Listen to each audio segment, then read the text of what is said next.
Hello. It is another Tuesday, and I am here with you on this very last Tuesday in January 2024. Let me tell you something. This has been a very, very interesting uh couple of months. Actually, it's been interesting. That's all I can say. That's probably the best word because at the end of the day, you can plan for things, and what I would encourage you all to do, first of all, let's dive in, right? Because that's what I'm doing. But before I do that, I want to introduce myself to y'all. Anyone who is listening for the first time, my name is LaTonia Monroe Naylor, and this is Tea and Talk Tuesdays with LaTonia. And I don't have tea today, y'all. And let me tell you why I don't have tea. I don't have tea because I am detoxing this week, so I cannot have tea. So I am, you know, I always talk about self-care and taking care of yourself and prioritizing yourself. And one of the things that I do every few months is I do a detox for a week to help clear my mind, help my body, and all of that good stuff. And I always feel so much better after, and I always can tell when I need to do one. So I needed to do one because I had a whole bunch of things happening on operating at a very high level of energy for the past couple of months. And so I really needed to dig in and get another detox in. So with that being said, I'm going to jump right in to today's topic. I was going back and forth on what it was that we were going to talk about, and I wasn't quite sure of how I wanted to approach this topic. But I have been watching this movie like crazy. And for folks who know me closely, y'all know that when I am operating at a really high level for a period of time, having back-to-back projects and managing things, and yes, I always have a busy schedule and I always have a lot going on, but I'm talking about like back-to-back events, which events are very, very demanding of your energy, your mental capacity, your emotions, all of that, because when you're working on events and you're in those kind of that kind of mindset, it draws, especially for somebody like me who's an introvert, it draws a lot of energy. So after an event, I have to decompress a little bit. But when you have back-to-back events, you don't really get that chance. And so I had gotten into this mode of, and I've been doing this for years, where there's a certain movie or certain part of a movie that's very inspirational to me. And I will just, I might not have time to watch a whole movie because I really do have time to watch a full movie, but I will put on just that part that I really, really love. And so there's this movie that I've been watching a lot, and it's called Overcomer. For those who have watched it before, y'all know it's a very inspirational movie. It came out in 2019, right before the pandemic, and I love it. And so it's back on Amazon Prime, and I've been watching it. Like I said, been watching it, right? I watched it several times. And the reason why I said that is there's a part of the movie, and I'm not going to do a spoiler for anybody who has not seen it. I want to encourage you to watch it, okay? But there's this part of the movie when the father is speaking to the daughter, and he says to her, "Tell your body that your mind is in control now." And that statement just does something to me every time I watch the movie. And then there's this other climax that happens after that, and I cry every single time. And the reason why it resonates so much for me is because of this. A lot of you are challenged with procrastination. And you say it's procrastination, you call it procrastination, you feel that it's procrastination. But the thing that I really wanted to talk about today is it really procrastination? Right? So I'm actually going to pull up the definition of procrastination right now. And the reason why I want to do that is because it is very easy for us to make up definitions. And I don't want to do that today. I'm not trying to do the Naylor version, you know, of the definition. So let me pull up the definition real quick, and I'm going to break it down to you. Procrastination is the action of delaying or postponing something. The action of delaying or postponing something. To be slow or late about doing something that should be done. To delay doing something until a later time because you do not want to do it, because you are lazy, etc. Now, the reason why I wanted to talk about procrastination is because a lot of times, first of all, I'm not in the habit of calling myself bad things. If I tell myself, like, you're a procrastinator, look in the mirror, I'm procrastinating today. No, I don't do that. I just don't do it because at the end of the day, I already got a lot of negativity that I have to fight in different spaces that I have to go in. I don't need to be adding it by me saying stuff about myself too, right? So what I do is I say the opposite. Like, what's the opposite of procrastination? And the opposite of procrastination is so being slow or late about doing something and being fast or on time or early, right?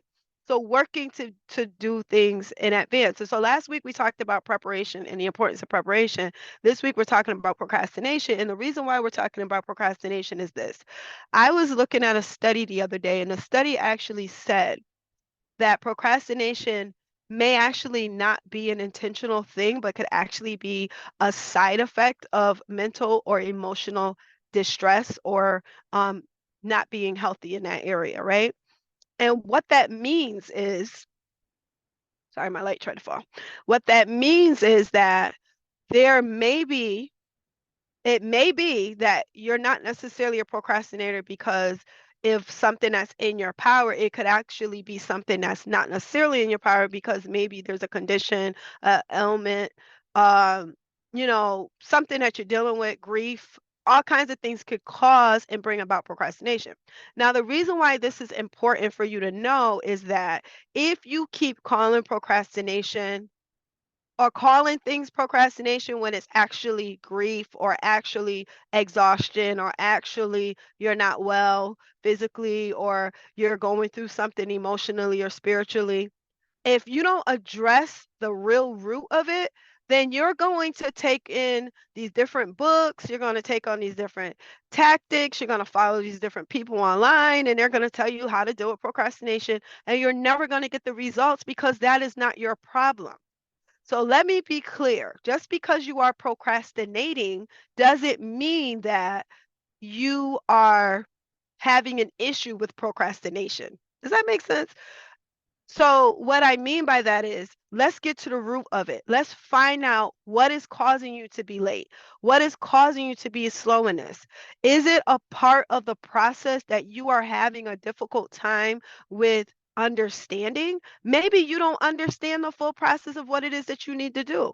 Maybe you don't have the right individuals on your team and you need to identify a way to add somebody to your team or get a skill set. Maybe you have to outsource. Maybe you have to go to Upwork or Fiverr or go to your network in your community or whatever the case may be and get that thing that is difficult for you to do because it keeps making you late. It keeps slowing you down.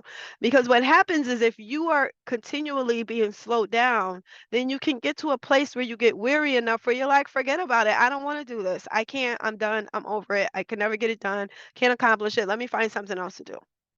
But if you understand that this is my issue, I am not good at technology, or I'm not good at social media, or I'm not good with numbers, or I'm not good with marketing or graphics, right? I can tweak a graphic. I know how to use Adobe Photoshop. I know how to do a lot of things, but I am not gifted in graphic design. So what happens is if I have to correct something or do something, it takes me like 4 times longer than my graphic designer. He can come up with something and like no problem. Me, it takes me forever to do something that I shouldn't be doing because I hired him to do it, right? So I have to unlearn the habit of just trying to do everything and being able to remind myself that I have people that I can outsource to, that I can delegate to, so that I can get the support I need in the areas that I am slower in because it's going to slow down my timeline. Okay. So be honest with yourself. I know that we are, as entrepreneurs, as ministry leaders, as small business owners, we just get into such a habit of wanting to do it all ourselves because we believe we can or we had to. And when you have had to, you feel like you're supposed to keep doing it because you know how to. But the reality is you're wasting your brain space, your creativity, your ability to focus in on those things that make you money, that you really enjoy doing, and because you're caught up on something that, yeah, you know how to do it, but that's just not the thing that you do. I mean, I know I talked about a few weeks ago how you can be that quote, master of none, jack of all trades, master of none. And I told y'all also about how when you continue it, like, yes, it's important for you to understand how to do a lot of things because you're better off if you know how to do a lot of things. But the problem is that if you know how to do a lot of things and you try to do everything, you're going to slow the process down. So first and foremost, it could be something within your control. It could be something without that's not in your control. But the reality is you have to identify the thing that is causing you to slow down in a process. It does not necessarily mean you are a procrastinator or you are so horrible. It could just mean that your process is not efficient because there are places in it where you can delegate, outsource, or identify an automated way or a system that you can use in order to help you with that process. Okay. The other part is we have this mindset that we are the only ones that know how to do it the way that it needs to be done. So we have to do it. And you have to get rid of that if you're going to grow. Now, if you're perfectly happy with the way things are operating in your life, then don't change anything. But I am one that likes to grow. I believe in change. I believe in growth and development. And I also believe that I cannot do something different if I continue to do the same thing that I've always done. And I mean, when you read my book, you'll find out I definitely had a problem with trying to do everything. And I want to be clear. Just because you put in place structures or you start to improve your habits does not mean you won't fall back into your bad habits. When things get tough, when things get crazy, I had a person that was working with me and let me know at the last hour that she was going to be moving and she wasn't going to be able to support me in some areas that I had her working in. And I was like, oh my God, floored, because now I have to pick up that piece so that I could finish up that project. And I'm doing it, I'm getting it done because I know how to do it. But it was a lot more efficient when I had somebody else doing that part, right? So there will be times where you do have to pick it up. There may be times that things arise where you have to do it for a time, but guess what? I am looking for a replacement because I am not trying to take that on long term. I know that's not realistic, not for the direction that I want to go and not for the strategy that I have in place. Okay? So there, going back again, there are things that are in your control. There are things that are not in your control when it comes to procrastination. If you have a sickness or an ailment, that's something that you have to deal with. That sickness or ailment, you have to find out, what that is. That is something that, could delay you, could make you be extra tired, could make you be a little discombobulated at times because of whatever it is that you're challenged with in your body. However, identifying the source of it is always what's going to enable you to move forward. Okay. So like I said, I love that movie Overcomer. I love the fact that the dad told the daughter, your mind is in control. Tell your body it's in control. So tell yourself when you're getting overwhelmed, when you're getting frustrated, when you're feeling like you don't know how to delegate, when you're feeling like I don't know how to trust somebody to get this done, and if they don't do it the way I do it, you can train people to an extent. You can obviously set up standard operating procedures, and we can talk about all kind of ways that that can happen, that can be efficient for you. However, at the end of the day, people are still going to do it a little bit of the way they do it. They might have your brand, they might have your messaging, but everybody has a way that they do things. And so I've learned, first of all, my way is not always the best way. So if my staff member has a better way to do it, I'm letting them do it. I'm letting them do it because they have a better way to do it. And I'm learning from them just like they're learning from me because it doesn't benefit you if you feel you have to be the one teaching and telling everybody how to do everything all the time. So we're getting ready to wrap it up today. I'm trying to keep these talks a little bit more to 10 minutes. Um, because I know in the hustle and bustle, everybody is running around doing a lot of things. I hope that you got something out of this, just reminding yourself that just because you procrastinated doesn't mean you are a procrastinator. Stop telling yourself, I am a procrastinator. Stop telling people, I'm a procrastinator. I procrastinated. I this, I that. Stop calling those things out into the atmosphere. Just do the research and find out why things are not on time. Why? What is the disconnect? What is the breakdown? And if it happens that your actions are leading to it, then what actions can you implement to improve that? Okay. So, y'all have a good rest of your day, rest of your evening, depending on where you're at in the country or in the world listening to this.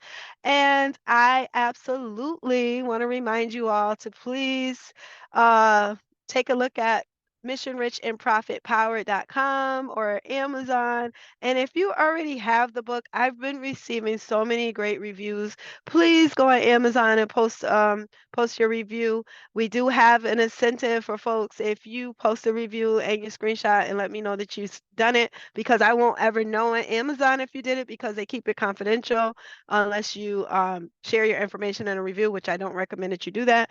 So feel free to take a screenshot and send it to me, and I promise you, you will like the incentive. And for those of you who are still on the fence, go to monroenailer.com/books, and it gives you a lot of information on the book as to why it was created and all that good stuff.